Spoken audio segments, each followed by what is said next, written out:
Good evening, everybody.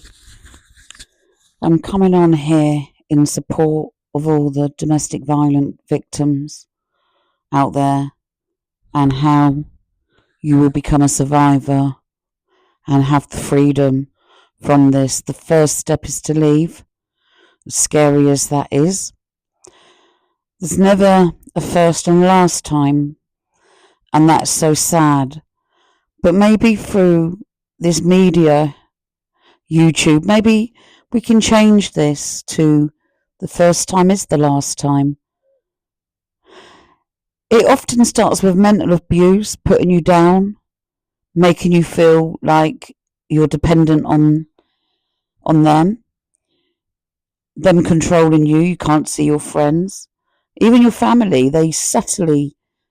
So I would hope that someone would get out at this point, but I'm a survivor and I didn't. So I'm not judging anybody. It's so hard to get out of these relationships because we think they get better. And they weren't like this when we met them. They were kind, they were lovely. What happened to this person I fell in love with, you say to yourself? Okay, they're just going for a bad time. Oh, they've had too much to drink. They're not going to do it again. But they do. It often takes a lady so many times before she can leave a man, and it's so sad. And sometimes it results in death or near death or being put in hospital. And unfortunately, some women go back to their perpetrator because they don't know any other life. Because it's always all right for a couple of weeks or a couple of days. In the end, it gets to days before they turn bad again. But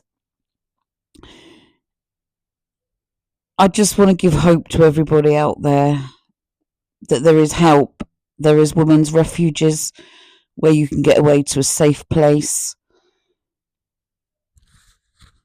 And people will look after you to move on with your life. It's so hard to be able to think that law enforcement will do anything, but they were good with mine. I was shocked, and for the same reason I wasn't going to report it, because I thought that they wouldn't do anything and then my situation would become worse with him. Mine was so bad that his hand was bruised into my arm, amongst other injuries. He also, I don't want to talk, actually I can't talk about it, it's too painful, but when the sergeant saw my injuries through an email that I sent, because he was in custody being questioned, and the police lady that was interviewing him, she was supposed to knock off at midnight, but she said she emailed me and phoned me and emailed. We were doing both because I was showing photographs of my injuries, because she wanted to show her sergeant, because he had the final word whether he would get out on bail. And she said if he got out, he would kill me. So she wanted to put it past her sergeant. My injuries were very bad, and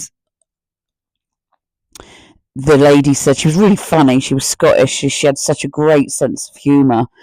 And she said that she was on a diet, but she was looking forward to her hard-boiled egg at midnight and a glass of Prosecco. But she said there was no way she was going to leave work. So she went 2-3 hours overtime because she wasn't going to allow this monster to come home to me and finish me. I emailed my injuries. The sergeant took one look. She phoned me. She said, he's not going to get out. He never got out. Usually you'd get out on bail, and like JLR have the restraining order. I think because Magnolia and JLR was not living together, that's why they let JLR go and have a restraining order instead. But my husband lived with me, obviously. So the sergeant saw the photos and said, no, he's not getting out on bail. And he had to go to... He just had to stay there in prison until the court case, and then he went down for a very long time. I didn't know about his past, but we've got something called Clare's Law here, and I found out that he had 7 women. Sorry, I made a mistake. 3 women, beg your pardon. 3 women he was violent with. 2 girlfriends, one married. The marriage was in the middle. and he had 7 children between them, and they were violent to each one. I found all these women and their children that didn't want nothing to do with this man, of all the abuse and the PTSD and trauma he left behind. I was one that got out quickest. I was out quick. I'm not wanting a medal, but I was the only one that he got justice finally caught up with him. But I was like the other women. I was scared to press charges. I was petrified, and that's why the other women didn't. I did. I went along with it with the help of the sergeant and that beautiful Scottish policewoman. I say she's Scottish because her accent I loved, and she was extremely funny. So yeah, I was shocked. I had a lot of support. I just want to be an advocate, because this is why I've started my YouTube channel. You're going to get out of this, everybody.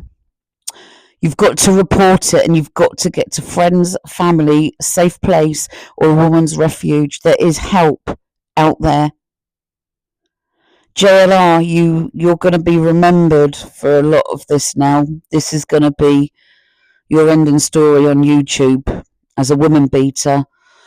So it's not great. I had a lot of faith in you. I'd forgiven you for your past. I was one of them that thought everyone's got a past. We make mistakes, and I thought you was really trying, but I realised that you didn't go to Nancy Guthrie just to cover it and stuff like that. You went because you were running from this problem that you did in December, this domestic violence. You wanted to run away from it all. Bury yourself in your work doing this as if this doesn't happen, and you're carrying on as if nothing's happening. I get it. You can't face it, but you're going to have to. I'm a Christian, I'm a believer, but it's only God that can forgive you at this point, I think. I really don't know how you're going to repent, but this is terrible. But on the positive side, I hope this is going to help a lot of women. Claire was a lady that lost her life through domestic violence.